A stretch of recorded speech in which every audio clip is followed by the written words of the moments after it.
안녕하세요. 역사 돋보기입니다. 우리가 역사를 공부하려고 책을 펴면 가장 먼저 나오는 챕터가 구석기 시대고, 그래서 역사에 대해 진입장벽이 높다고 여기는 분들이 많은 듯합니다. 재미로만 따졌을 때는 가장 흥미가 덜 가는 시대가 가장 먼저 나와버리니까요. 하지만 구석기 시대는 우리 인류사의 첫 단추인 만큼 그 의의가 결코 가볍지 않은 시대랍니다. 한국의 구석기 시대에 대해 알려드리겠습니다. 구석기 시대와 신석기 시대를 합쳐서 석기 시대라고 하죠. 석기 시대는 엄밀히 말해선 역사학에서 간주하는 역사의 시대는 아니랍니다. 역사 이전의 시대라고 해서 선사 시대라고 하죠. 역사의 시대와 역사 이전의 시대를 가르는 기준은 인류가 문자를 사용하면서 원시적 형태의 정치 공동체를 만들어 나가던 시점을 기준으로 삼습니다. 그래서 우리는 구석기 시대와 신석기 시대가 평등한 사회였다고 배우죠. 하지만 구석기 시대, 신석기 시대 때 과연 정말로 유토피아에서 말하는 모든 인류가 동등한 대우를 받으며 살아가는 그런 사회였을까요? 인간이 모여서 아주 작은 사회 집단체를 만들면 인간의 본능상 관계 간 권력 차이는 없어질 수 없는 겁니다. 다만 역사의 시대부터는 정치 공동체라는 게 생기니까 계급 차이가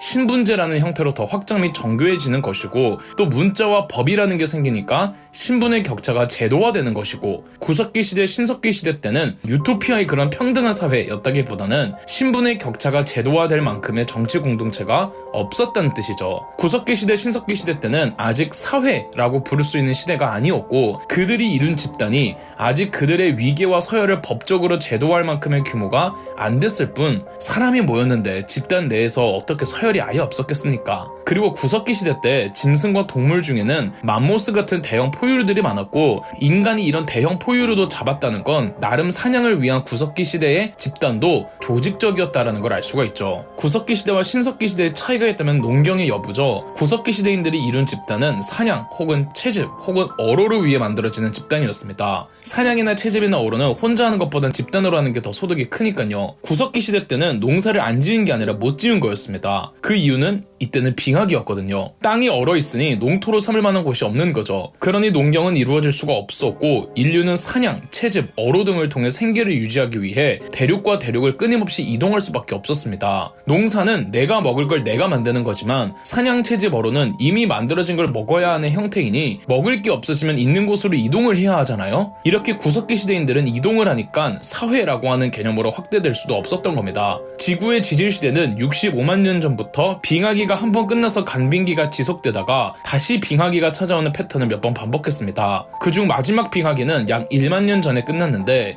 인류 탄생 이래 약 1만 년 전까지를 구석기 시대라고 분류를 하는 겁니다. 사냥이든 채집이든 어로든 뭔가 잡거나 따거나 하려면 도구가 필요하겠죠. 구석기인들은 동물의 뼈나 혹은 다들 아시는 석기를 사용했습니다. 돌과 석기는 엄밀히 말하면 다른 겁니다. 돌은 자연 그대로 있는 게 돌이고, 그 돌을 인류가 필요한 도구로 변형시킨 게 석기입니다.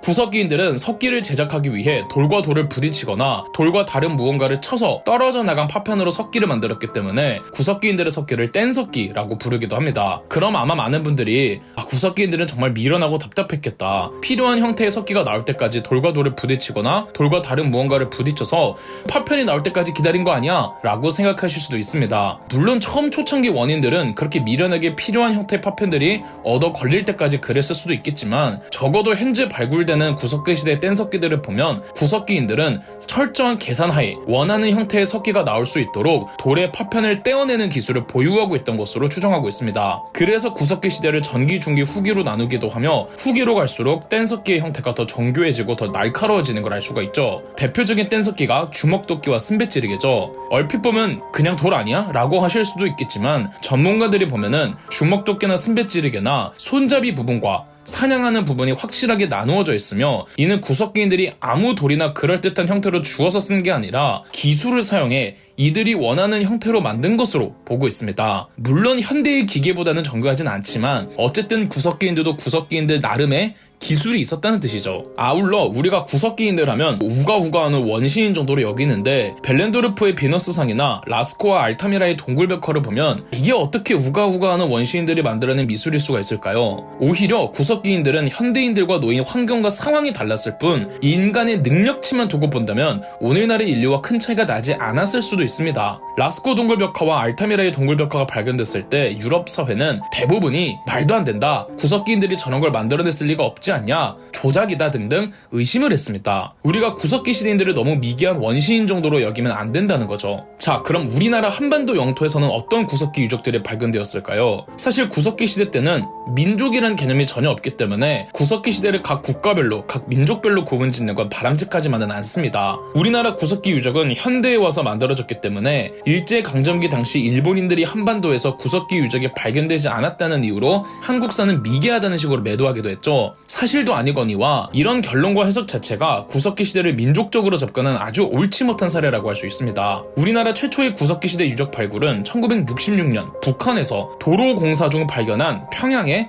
검은모루 동굴입니다. 검은모루 동굴에는 50만 년 전에 멸종된 동물의 화석이 발견되어 검은모루 동굴은 최소 50만 년 전 인류가 살았던 공간임을 알 수가 있죠. 평양의 검은모루 동굴은 한반도의 구석기 유적 중에서는 가장 오래된 유적이랍니다. 그리고 검은모루 동굴은 최소 3명에서 최대 10명까지는 거주할 수 있는 규모라고 하네요. 1978년에는 우리나라에서 대규모 구석기 시대 유적이 발견됩니다. 대학 시절 고고학을 전공하고 동두천 미군 부대에서 군 생활을 하고 있던 미군 그렉 보웬이 한국인 여자친구와 한탄강을 여행하는 도중 커피를 끓여 먹으려고 주변에서 돌을 주워 모으고 있었는데 대학 시절에 배운 구석기 시대의 석기를 발견한 겁니다. 그렉 보웬은 미국에 있는 담당 교수에게 보냈고 이 교수는 한국 고고학의 대부이신 김원용에게 사실을 알려주어 서울대학교 박물관에서 대대적인 발굴 작업에 나서니 이게 바로 연천 전곡리 구석기 유적입니다. 연천 전곡리의 구석기 유적은 한국의 구석기 유적들 중 가장 규모가 큰 유적이며 그 규모만 놓고 세계적 수준도가 비교했을 때도 꿀리지 않는 수준이라고 하죠. 무엇보다 우리 한국의 연천 전곡리 구석기 유적이 기존 구석기 시대에 대한 학회의 주류 이론을 뒤엎어 버렸는데요. 구석기 시대인들이 사용했던 석기는 크게 배는 형태의 아슐리안 주먹도끼와 찍어내리는 형태의 주먹도끼로 구분되고 있었고 학회의 주류 이론은 유럽과 아프리카가 아슐리안 주먹도끼를, 동아시아는 찍어내리는 형태의 석기를 사용했다고 보고 있었는데 연천 전곡리 유적에서 발견된 주먹도끼는 배는 형태의 아슐리안 주먹도끼였던 겁니다. 그래서 동서양으로 가르던 그 주류 이론이 폐기되어 버렸죠. 우리나라도 구석기 후기로 가면 기온이 점점 상승하기 때문에 몸집이 작은 동물들이 나타나기 시작하고 기술도 정교해지면서 구석기인들의 석기도 더 작아지고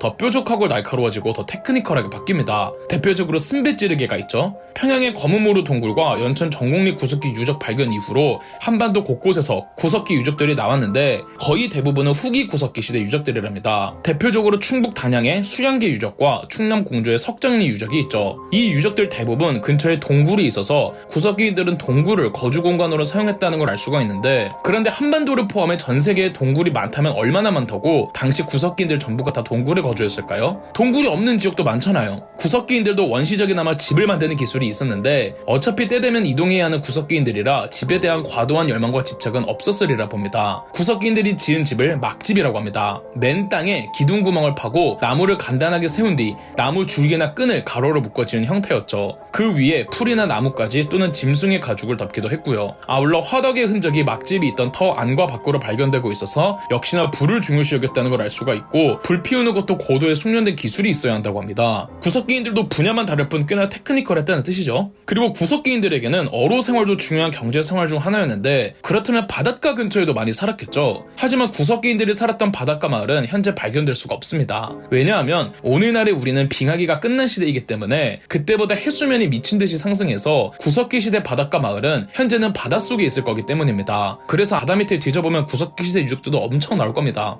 약 1만 년 전으로 갈수록 지구의 기온은 점점 오르며 빙하기가 끝나갑니다. 이제 맘모스 같은 대형 포유류들이 사라지고 석기들도 작아지면서 정교함은 더 높아지는데 그래서 뭐 이런 석기들을 잔석기라고도 하고 구석기 시대와 신석기 시대 사이에 중석기 시대라는 과도기를 넣어서 설명하시는 분들도 있습니다. 혹은 그냥 후기 구석기 시대로 퉁치는 분들도 있죠. 중석기 시대 때는 톱, 활, 창, 작살 등 이음 도구들이 만들어지기도 했죠. 기후의 변화에 따라 사냥감들의 특징이 달라지고 그에 맞게 인류의 도구도 바뀌는 겁니다. 아까 말씀드린 충북 단양의 수양기 유적이나 충남 공주의 석장리 유적에서도 잔석기들이 발견되고 강원도 홍천 하회계리 유적에서도 흑요석, 수정, 파남, 석영 등의 재료로 만들어진 잔석기가 출토되기도 했습니다. 혹은 신석기 시대 유적들에서도 가장 최하층에서는 잔석기들이 발견되기도 합니다. 이렇게 한국의 구석기 시대를 살펴봤는데 미지의 시대이다 보니까 더 흥미롭지 않나요? 그럼 역사 돋보기였습니다.